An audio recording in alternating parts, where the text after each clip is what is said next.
Hey everyone, it's DIY Mike here, and on today's project I'm going to show you how to connect your iPod to your home stereo.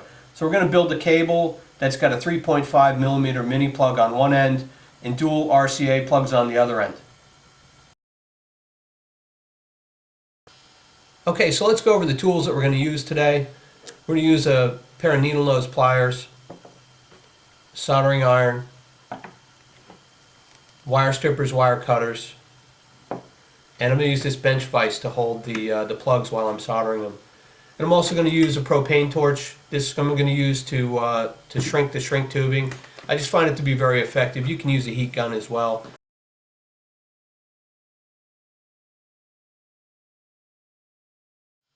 Alright, so let's go over some of the materials that we're going to need today. You're going to need a 3.5mm mini plug. This mini plug is made by Nutric. It's a great mini plug. It's easy to work with, easy to solder. So probably my recommended plug. You can buy them on Parts Express. They're available all over the place though.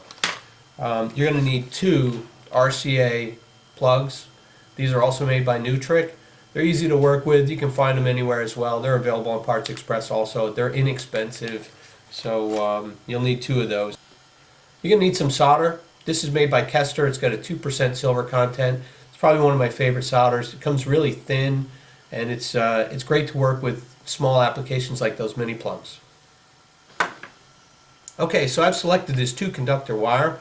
There's a white and a black conductor in there. There's also a drain wire. This is multi-stranded copper, 22 gauge. I would recommend using a 2-conductor wire that has a small wire gauge, somewhere between 24 and maybe as large as 18, but keep it somewhat smaller. It'll be easier to solder those 3.5 mini plugs when you're using a small gauge wire. And when you're using a low-level input like an iPod, you don't need to have anything larger than a 24 or 22 gauge. So look for something small. This is going to work out great for our project today. Other than that, we're going to need some cosmetic stuff. I'm going to use this nylon braided sheathing just to neaten the project up at the end, and some shrink tube just to tie everything together and give us some strain relief. So let's get started. Okay, so here's an inside look at our wire. We've got a black conductor, a white conductor. We've got a drain wire, which as I mentioned before is going to come in handy. And the entire wire is shielded with this metal foil that runs inside the whole jacket. So this is going to be a great wire because it is shielded. And I'm just going to strip these ends back and do this to all 4 ends. Okay, so I've stripped both ends of my 2 wires. And I marked one of the wires with some permanent marker. As you can see here, let's call this the right channel, and we'll call this one the left channel. Just make sure, this is very important, that you mark one of your 2 wires either with a piece of tape or some marker, just so you know which one's right channel and which one's left channel. Okay, so I've got the 2 positive leads wrapped around the post, and I just pinched them with the needle nose. And you can see this one, this conductor is the one that had the black mark on it. That's the right channel. So I put that on the longer post. This is for the middle pin. And the other conductor, the other white positive, is on the short terminal.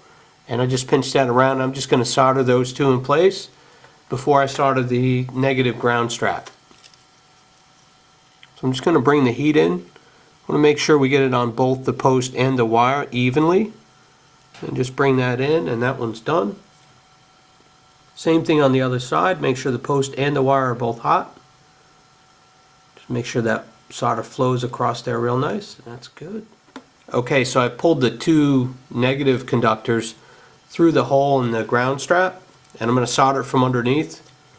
I'm just going to bring the heat in just as before across both the wire and the post itself. Make sure we get the solder flowing across there nice and evenly, and that is done. Alright, so here's the connector all soldered up, and I just neatened up the terminals with a little jeweler's file, and you can see from where I soldered underneath, I just filed that nice and smooth so that the barrel will slip on. And the one thing I forgot to mention was make sure that you have the barrel in place before you do all this.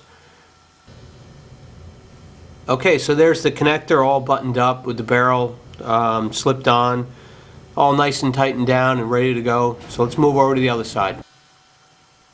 Okay, on the Nutric RCA plug, I like to solder the positive terminal first. So I'm just going to bring in the heat, and as you can see, I'm using a small alligator clip just to hold the wire in place. I'm going to use plenty of solder here and make sure it flows across both the cup and the wire, and that looks good right there. Alright, so now I've got my alligator clip holding the negative conductor, or the black conductor, and that drain wire against the ground strap. And once again, just bring the heat in and make sure it's both on the strap and on the wires themselves. Get plenty of solder in there. Alright, that looks good.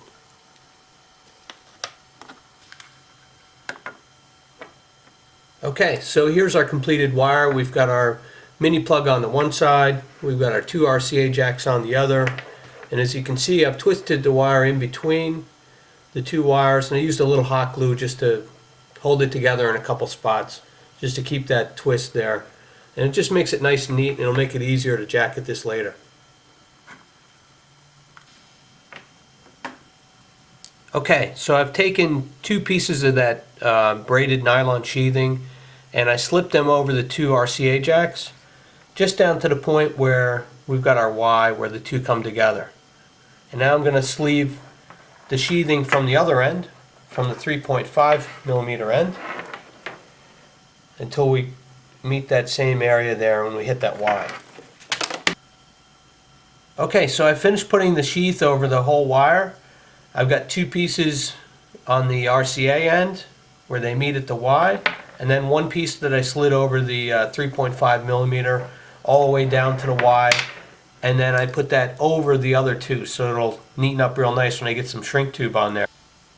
Okay, so I've slipped a piece of shrink tube all the way down from the 3.5mm end, and I've got it down here where we split to the two RCA plugs, and I'm just going to bring in the torch and just start to heat this up slowly, and you'll see that actually start to shrink up.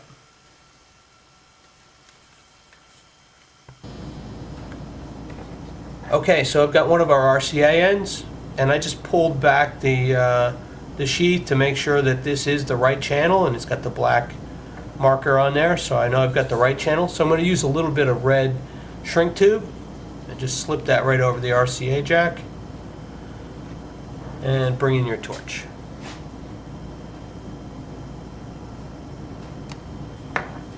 Okay, so I'm going to do the same thing on the other side. This is our left channel, so I've got a little piece of white shrink tube, and same process, just move the heat around, don't stop in any one spot. You'll melt that the nylon braid if you get too hot. Okay, so last piece of shrink tube. I'm here at the 3.5mm plug end, and same thing, just bring that heat in, keep it moving around, and you'll see that shrink tube shrink up real nice. Well, there you have it. The cable's complete. Thanks for watching, and thanks to Matt for the request. And as always, feel free to visit my website, the-real-diymike.com.